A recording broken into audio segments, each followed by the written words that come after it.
حضرت ابو ہریرہ رضی اللہ تعالیٰ عنہ سے مروی ہے کہ آقا کریم علیہ الصلوۃ والسلام نے ارشاد فرمایا کہ اللہ تبارک و تعالیٰ 7 آدمیوں کو اپنے سائے میں لے لے گا کہ جس دن اس کے سائے کے سوا کوئی سایہ نہیں ہوگا۔ پہلے نمبر پر آپ نے ارشاد فرمایا کہ عادل بادشاہ، یعنی وہ بادشاہ جو عدل کرنے والا ہو، انصاف کرنے والا ہو، وہ بھی اللہ تبارک و تعالیٰ کے سائے میں ہوگا۔ اور دوسرے نمبر پر ارشاد فرمایا کہ وہ جوان جو اللہ تبارک و تعالیٰ کی عبادت کرتے ہوئے جوان ہوا ہو، یعنی اس کی جو جوانی ہے وہ ذکر الہی میں اللہ تبارک و تعالیٰ کی بارگاہ میں رکوع و سجود میں گزری ہو۔ اور تیسرے نمبر پر ارشاد فرمایا کہ وہ شخص کہ جس کا دل مسجد کے ساتھ لگا رہے، یعنی وہ مسجد کی طرف رغبت رکھتا ہو، مسجد سے محبت کرتا ہو، نماز پڑھنے کے لیے جاتا ہو، مسجد میں بیٹھ کر اللہ تبارک و تعالیٰ کا ذکر کرتا ہو، تو وہ شخص بھی اللہ تبارک و تعالیٰ کے سائے میں ہوگا۔ اور چوتھے نمبر پر ارشاد فرمایا کہ وہ شخص جو اللہ تبارک و تعالیٰ کی رضا کے لیے ایک دوسرے سے محبت رکھتے ہوں،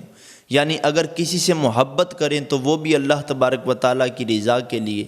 اور اگر کسی سے نفرت کرے بندہ تو وہ بھی اللہ تبارک و تعالیٰ کی رضا کے لیے، تو وہ بندہ بھی اللہ تبارک و تعالیٰ کے سائے میں ہوگا کہ جو اللہ تبارک و تعالیٰ کے لیے ایک دوسرے سے محبت کرتا ہوگا۔ اور اللہ تبارک و تعالیٰ کی محبت کے لیے ہی وہ بندے جمع ہوتے ہیں، اکٹھے ہوتے ہیں، اور اللہ تبارک و تعالیٰ کی محبت کی وجہ سے ہی ایک دوسرے سے علیحدہ ہوتے ہیں۔ اور 5ویں نمبر پر آقا کریم علیہ الصلوۃ والسلام نے ارشاد فرمایا کہ وہ حسین و جمیل عورت جو کسی شخص کو گناہ کی دعوت دے تو وہ بندہ آگے سے کہے کہ میں اللہ تبارک و تعالیٰ سے ڈرتا ہوں، تو حضور نے فرمایا کہ وہ بندہ بھی اللہ تبارک و تعالیٰ کے سائے میں ہوگا۔ اور 6 نمبر پر آقا کریم علیہ الصلوۃ والسلام نے ارشاد فرمایا کہ وہ شخص جو کہ صدقہ کرے اور اس کو اتنا پوشیدہ رکھے کہ اس کے بائیں ہاتھ کو خبر نہ ہو کہ اس کے دائیں ہاتھ نے کیا خرچ کیا،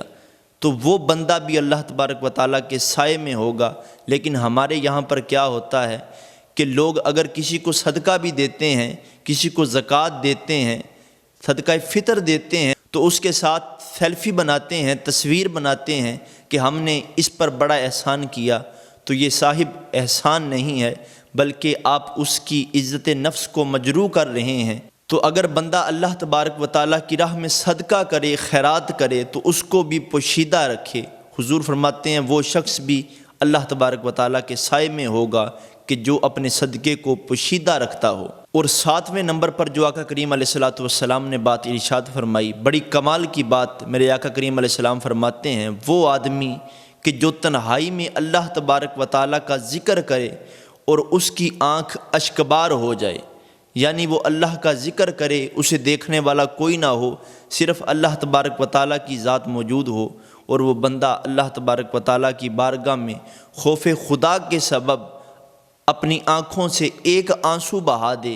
اس کی آنکھیں اشکبار ہو جائیں، تو حضور فرماتے ہیں کہ وہ بندہ بھی اللہ تبارک و تعالیٰ کے سائے میں ہوگا۔ تو یہ وہ 7 آدمی ہیں جو اللہ تبارک و تعالیٰ کے سائے میں ہوں گے جس دن اس کے سائے کے سوا کوئی سایہ نہ ہوگا۔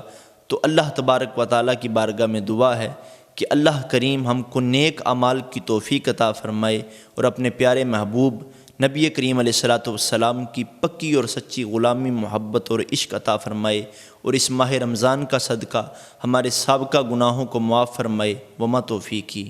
الا باللہ۔